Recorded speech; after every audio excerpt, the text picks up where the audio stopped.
Salut à tous, William Pérus. Avez-vous envie de mesurer l'impressionnante ouverture de l'autre à la culture de l'autre, justement?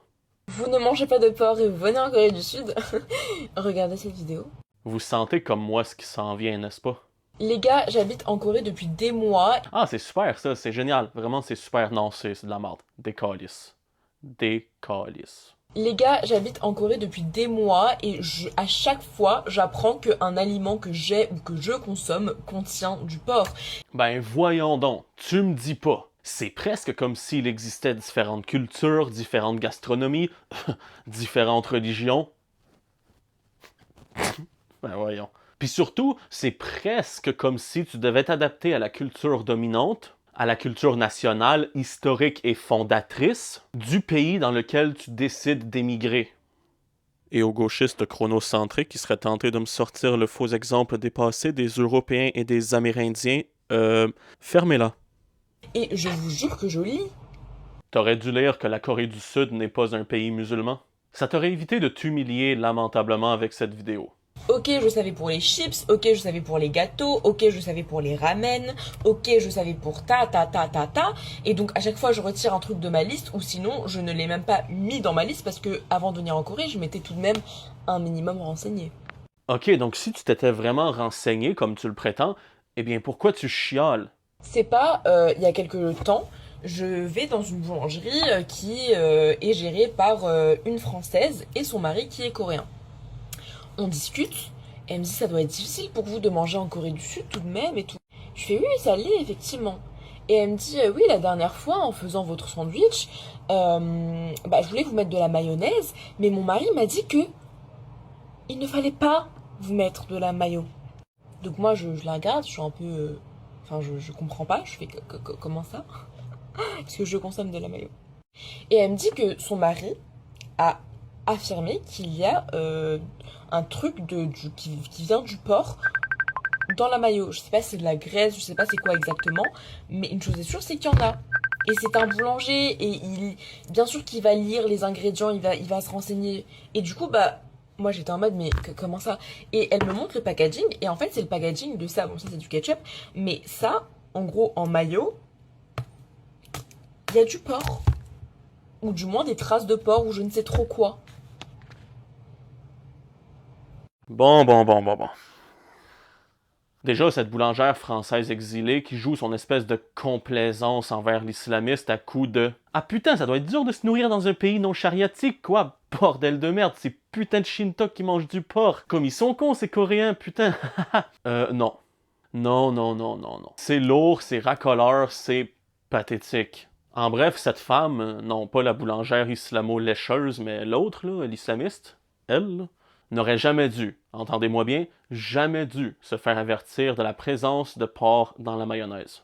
Pour la simple et bonne raison que quand tu te déplaces où que ce soit, dans un commerce ou dans un autre pays, ce n'est ni aux commerçants ni aux locaux de s'assurer pour toi de ce que tu manges. Renseigne-toi par toi-même, c'est pas compliqué. Bon, je sais que ta religion t'a pas habitué à avoir un libre arbitre, mais t'en as un, maintenant que t'es en Corée. Utilise-le. Ce silence-là veut tout dire. Ce silence signifie Non, mais vous êtes sérieux, les bridés? Vous osez avoir une alimentation islamophobe? Non, mais je suis choqué. Voilà, sur le Coran, je suis choqué. Je suis chaud. Les gars, je suis outré, choqué, ce que vous voulez. Ouais, elle est choquée qu'un pays non musulman consomme du porc. Que ouais? Et après, ça vient nous faire croire qu'ils n'ont pas une mentalité de colonisateur. Parce que, en fait, du coup, ça remet tout en question. Ça veut dire que les trucs qui sont à la maillot que j'achète, en me disant c'est safe, ça l'est peut-être pas. Ok, intégriste. Si tu veux suivre ta religion de la manière la plus intégriste qui soit, déjà, couvre ta gueule. Et ferme ta gueule aussi, parce que t'as pas trop le droit de parole en terre d'islam, je te rappellerai. Et de deux, dégage.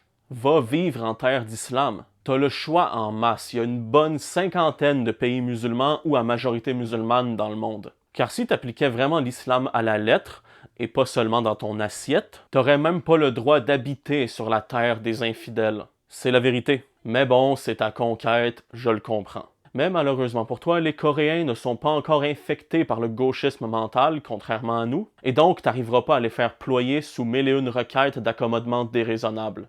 Le nombre de fois où... Parce que moi, au début de l'année, j'achetais ça et je me préparais ça avec du thon et du riz quand j'avais la flemme de sortir et de galérer à voir ce que je pouvais manger. Raconte pas ta vie, fils de pute. En fait, ça remet tout en question. Ça remet rien du tout en question. T'as fait le choix éclairé, un choix que t'as pu prendre toute seule justement car t'es né en France et non dans le bled islamique, comme quoi les coups forts et leurs droits de bouffeur de porc servent bien tes intérêts individuels, n'empêche, hein? Qui l'eût cru? D'aller habiter à l'étranger. Alors arrête de te plaindre du pays qui t'accueille. Si je me décide à aller habiter dans un pays musulman, je vais quand même pas aller me plaindre parce que le porc est une viande un petit peu plus difficile à trouver. Qu'est-ce que t'en penses? De même que je vais pas exiger de me faire servir des oreilles de Chris au lieu des fameuses croustilles à base de pain pita. Tu comprends-tu ce que je te dis?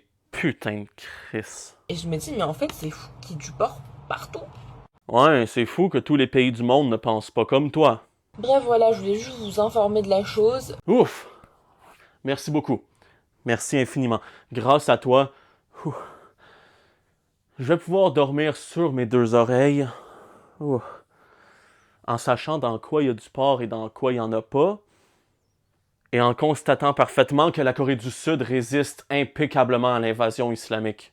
J'ai pas vérifié parce qu'en fait, c'est littéralement des boulangers. Ils savent. Donc du coup, Vous avez vu comment elle essaie de se dédouaner? Ce passage, ça veut littéralement dire « j'ai omis de vérifier » ou pire encore, j'avais la flemme de vérifier. Par pitié, ne me lapidez pas. Issou. Et en plus, il n'y a pas les ingrédients ici. Donc, bref, ça me saoule, c'est bon. Si ça te saoule, décalisse. Décalisse. Dégage. Vous faites chier absolument tout le monde, les islamistes déguisés. Dégage et fous la paix aux Sud-Coréens. Ils ne te doivent rien. Ils n'ont pas à se soumettre à ton mode d'alimentation. T'es l'étrangère. T'es pas chez toi. T'es pas né là-bas, tu seras jamais chez toi là-bas. Si un jour je décide de m'installer dans un autre pays que le Québec, je serai toujours l'étranger. Et c'est normal.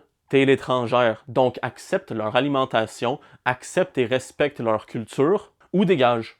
T'as le droit de pas aimer le fait que le porc se retrouve partout, t'as le droit, mais chialer publiquement comme ça et les traîner dans la boue, c'est inacceptable. Donc je me répète, si ça te déplaît tant que ça, fiche le camp. Si vous voulez un roman qui met en lumière la bienveillance des chances et des enrichis culturellement, Ferme ta bouche est là pour vous. Et pour comprendre l'arnaque de l'islamophobie, Islamophobe sort bientôt.